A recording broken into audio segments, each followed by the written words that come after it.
r/no sleep. Has anyone else played this fucked up version of Jumanji? Zuckery, the scariest board game ever, made, red scrawling silver letters across a slim black box.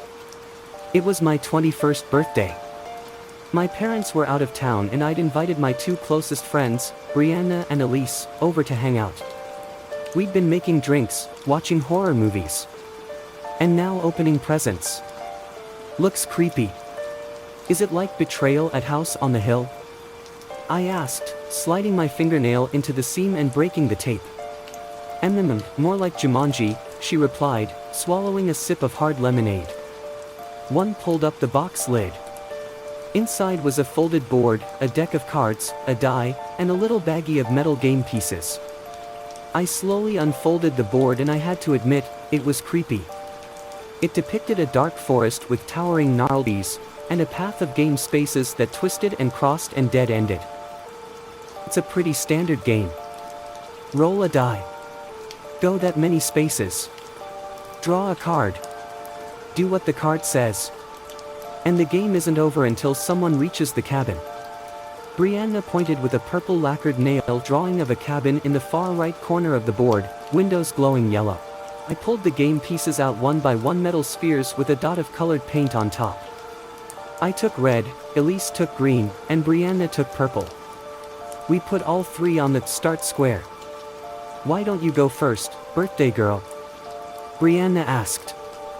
I took the die, shook it in my cupped hands, and let it fall. 3. I picked up my game piece and moved it 3 spaces, then reached for the deck and drew a card.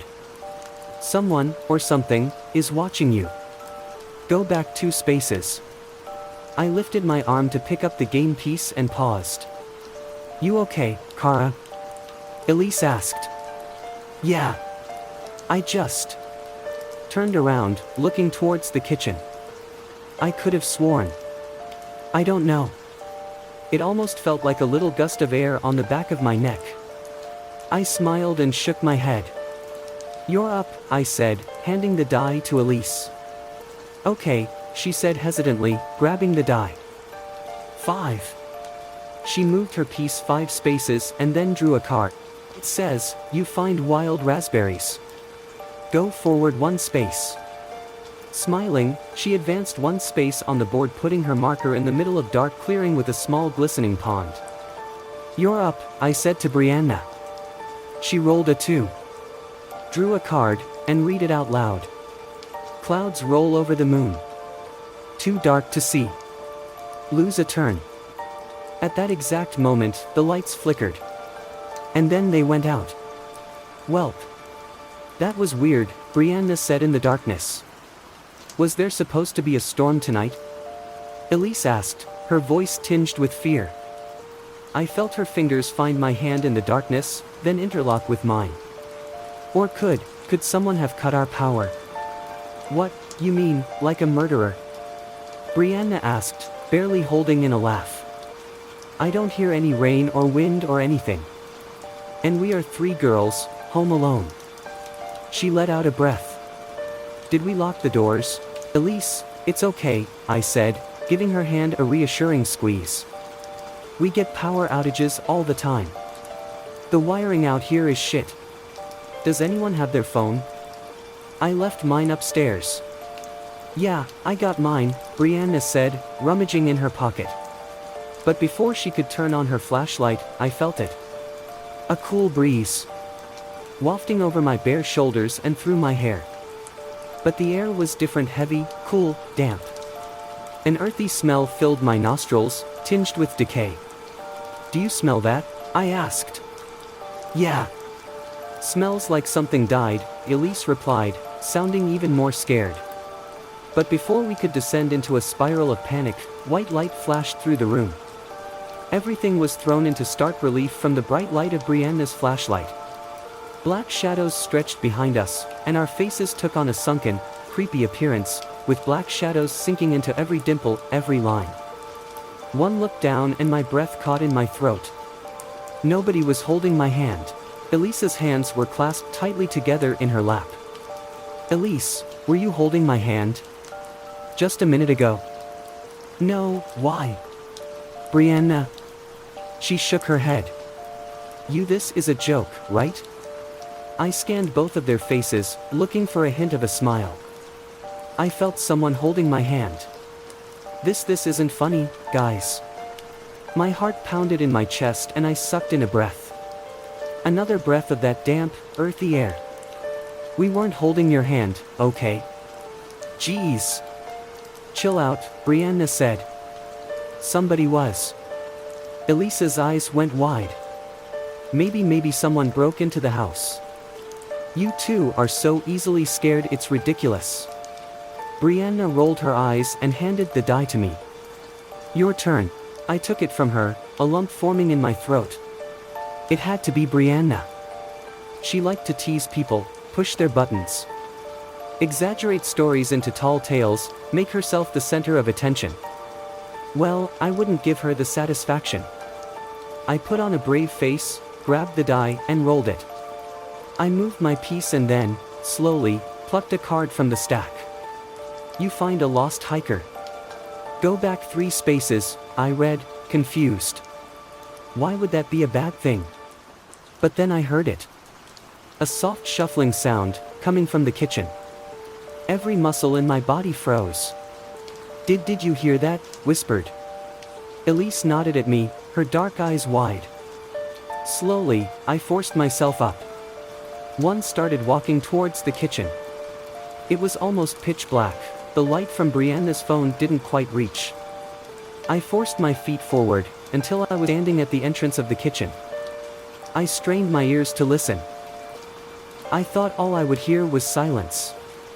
That the scuffling sound was just my imagination. But instead, I heard the soft, rhythmic rush of air. Breathing. I'm calling the police. I shouted. The light behind me jittered. And then the kitchen lit up in dim tones of gray, as Brianna came up behind me with her flashlight. I froze. In the darkness, in the center of the kitchen, stood a man. He faced away from us, wearing hiking clothes. Something dark like blood covered his bare legs in patches. My legs felt weak underneath me. I gripped the doorframe.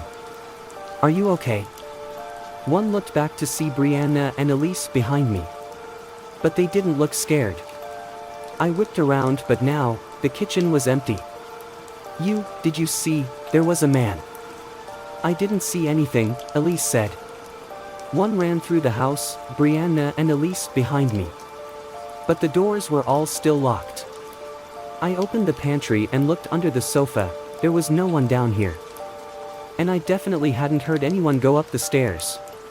I guess it had been dark.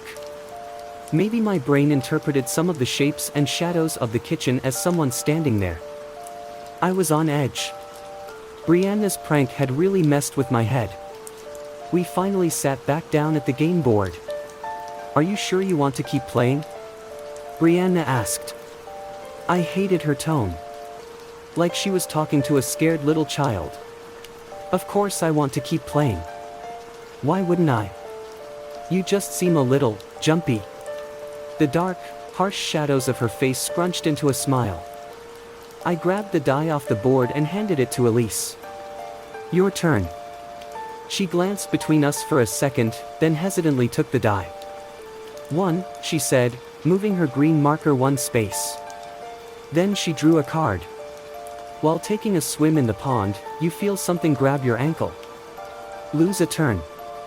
Elise lifted her piece and moved it back. She started for the die. Drip. The 3 of us turned our heads to the foyer. Drip. A faucet was dripping, which sometimes happened when the power went out.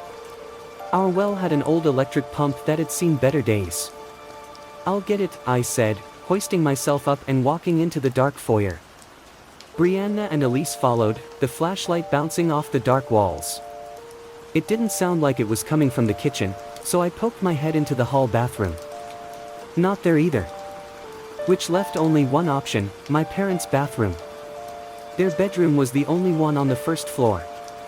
I made my way into the dark hallway, Brianna and Elise following a few steps behind. The dripping grew louder. I swung the door to the bathroom open. Drip, drip, drip. It was coming from the bathtub. I walked over, slowly, pulled the shower curtain back. And froze. The bathtub was full of water. In the darkness, Brianna's flashlight reflecting on the water. My mom must have forgotten to drain it, I said, staring down into the water. But I knew, deep down, that couldn't be right. My mom used all kinds of bath bombs and fragrant soaps. The water here was odorless, crystal clear. I got on my knees and plunged my hand into the water, reaching for the stopper. It was ice cold. I grimaced as I plunged my hand in further, reaching for the little ring on the stopper, curling my finger to hook into it. The cold felt like little knives across my skin, stabbing me everywhere. I reached deeper. No! Elise grabbed my shoulders and pulled me back. I rolled back onto the tile, ice-cold water dripping down my arm, onto my shirt. There was something in there, she panted. Her lips trembled as she stared at the bathtub. What the hell are you talking about? Brianna asked. I saw something, okay. Elise shot back, with a bite in her voice LD never heard before. Don't you dare tell me I didn't. There was something dark. Moving through the water. It looked like it was going right for Kara and I. Okay. Brianna held up her hands in surrender. I'm not going to fight you on it. Let's just go back into the family room, okay? She stepped over me, reached down, and quickly pulled the stopper out of the bathtub. A little tornado appeared in the water, followed by the sound of water rushing and gurgling through the pipes. Then she stepped out of the bathroom. Elise and I followed. But as I stepped out of the room, I could have sworn I heard a splash. I lost my turn with the whole moon thing, so it's Kara's turn again, Brianna said, sitting back down on the carpet in front of the board. I sat down, eyeing Elise and Brianna hesitantly. Then I picked up the die and rolled it. Moved my game piece, picked a card off the stack and read it aloud. While hunting for food, you hit the wrong target. Lose a turn. Splat.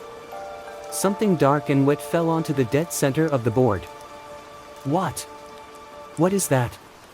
Brianna asked. For the first time, she sounded scared. I slowly tilted my head and looked up. There was a dark stain in the middle of the ceiling. With every second it grew larger. As if something upstairs, right above us, was quickly bleeding out into the floor. I grabbed Elise and stared at the stain, too scared to move. We need to get out of here. Clack. Brianna had already rolled her die. She grabbed a card, then it slipped out of her hands, falling onto the board and soaking into the blood. The mushrooms were poisonous. Go back to start. And then she began to retch. Horrible, choking coughs filled the room as she doubled over. She crawled forward across the carpet and began to vomit. Call 911. Screamed at Elise, as I grabbed her by the shoulders and tried to hold her up, try to keep her from choking on it. Elise pulled out her phone. There's no reception, she cried, fingers frantically moving over the screen. No reception. Brianna's body lurched in my arms as she threw up again. Vomit spilled over the carpet, threaded with blood. And then she was still. Oh my God. Brianna. One grabbed her phone and started to dial 911, its flashlight bouncing all over the room. But Elise was right, the call didn't even connect. No network. One motion to Elise. Each of us put Brianna's arm over our shoulders and we began to hoist her up. You're going to be okay, I said softly. We're going to take you to the hospital. We have to keep playing, she said weakly, blood-stained vomit dripping down her chin. We have to reach the cabin. Okay, we'll keep playing, I said in a calm voice, exchanging a look with Elise. But first we're just going to get you checked up. Listen to me, she screamed, her voice hoarse. Elise and I froze. We have to keep playing. We have to reach the cabin. She tore away from us, breathing hard, wavering on unsteady feet. This isn't just some game. Zuckery is, it's fucked up. I only brought it here because Dave forced me to. He was going to hurt me if I didn't. Splat. Another drop of dark liquid splattered onto the game board. If we don't reach the cabin, if we don't finish the game, we all die. She collapsed back down into the carpet, breathing hard. Then with a shaking, vomit-covered hand, she grabbed the die. Kara, your turn. She held it out to me. One paused, staring at the die. Then I shook my head. I don't know what the fuck is going on here, but I'm out. And with that, I turned on my heel and marched straight for the front door. But it wouldn't open. What the fuck? I tugged at the door with all my might. It didn't budge. With a scream, I grabbed my mom's expensive vase off the front table and threw it at the window. It shattered to a million pieces, but the window didn't even crack. Maybe we should just finish the game. One whirled around to see Elise standing behind me.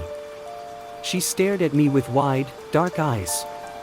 Please, Kara, she whispered. Don't want to die. We're not going to die. This is just some stupid prank. Then why can't we open the door?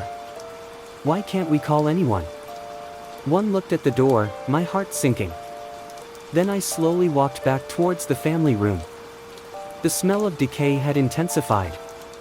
Damp, cold air clung to my skin. I stepped into the room and crunch, something was under my feet. I looked down to see a few dried leaves laying on top of the carpet. And that's when I noticed the room was different. A pale, yellow moon hung outside the window, even though by this hour, it should have been high in the sky. A green lichen bloomed on the rough, gray upholstery of the sofa. The blind cords hung down to the floor like vines, and the mass of tangled cords that ran to the TV looked more like roots twisted around each other. I swallowed and sat across from Brianna. Without a word, I took the die. Let it fall, drew my card. I let out a sigh of relief. You cross a stream and stop for a drink. Go forward 2 spaces. I advanced my game piece, then handed the die, now coated in a thin layer of vomit and blood, to Elise. I could feel her hand shake as she took it from me. Clack. Thwip. Elise's eyes widened as she stared at the card. She opened her mouth, but no words came out. Just a horrible, choking sound. And then I heard it. A sound I've only ever heard once before in my life, more than a decade ago. But filled me with absolute terror. A soft, rattling sound. Coming from the corner of the room. Elise slowly turned her card around, and I saw the words, "Rattlesnake attack. Go back to start." A soft slithering sound echoed across the room. Elise scrambled back, climbing up onto the sofa. I glanced down at the carpet in the dim light, trying to pinpoint the snake's location. But it wasn't carpet anymore. Wet muck covered with decaying, damp leaves. Twisted roots and jagged rocks. The slithering sound grew louder and I froze, staring into the darkness, in the direction of the sound. Kara. Brianna choked. You have to finish the game. One glanced at the board. I was 7 spaces away from the cabin. Just a few more turns and I could make it to the cabin. I snatched the die. It stuck to my fingers, staining my fingers red. I let it go and it tumbled across the painted trees. 3. Shit. I'd have to roll a 5 or 6 to make it next turn. I snatched the card from the top of the deck and all the blood drained out of my face. It's behind you. Go back 1 space. I immediately felt warm breath on the back of my neck. I squeezed my eyes tight, trying not to imagine what it was. But I'd seen a shadow, in my peripheral vision, stretching out behind me. A shadow with long, spindly arms reaching out for me. Fish. The rattling sound jolted me back into action. It was loud only several feet away from me. Elise was crumpled into the couch, crying. Brianna was retching. I grabbed the die, shook it, and let it fall. 6. Relief flooded me. I grabbed my red game piece and dropped it on the cabin. Clack. I looked up at Elise, shaking and staring at me, and Brianna, pale and trembling, lying on the floor. But they were alive. And there was only silence. We never spoke of Zuccheri again. Over the coming months, Brianna, Elise, and I grew apart. After graduation, Elise went on to get her bachelor's. Brianna left Dave and got a job in the city. I stayed here, living with my parents as I continued at the IT company I'd been interning with. But over the past few weeks, LV been seeing things. Like a few days ago, I woke up in the middle of the night and saw a man in bloodstained hiking clothes, facing away from me, standing still in my hallway. Or when I took a bath to unwind from a particularly hard day at work and felt something brush my ankle. Or when I felt a gust of warm breath on the back of my neck as I made myself dinner. And then there was last night. I woke up in the middle of the night, around 4 a.m. and saw something outside that made my blood run cold. A golden light, shining through the window of an old, abandoned cabin. And what Brianna said echoed in my mind. The game isn't over until you reach the cabin. Like and subscribe for more daily uploads. And hit the bell icon so you won't miss another video.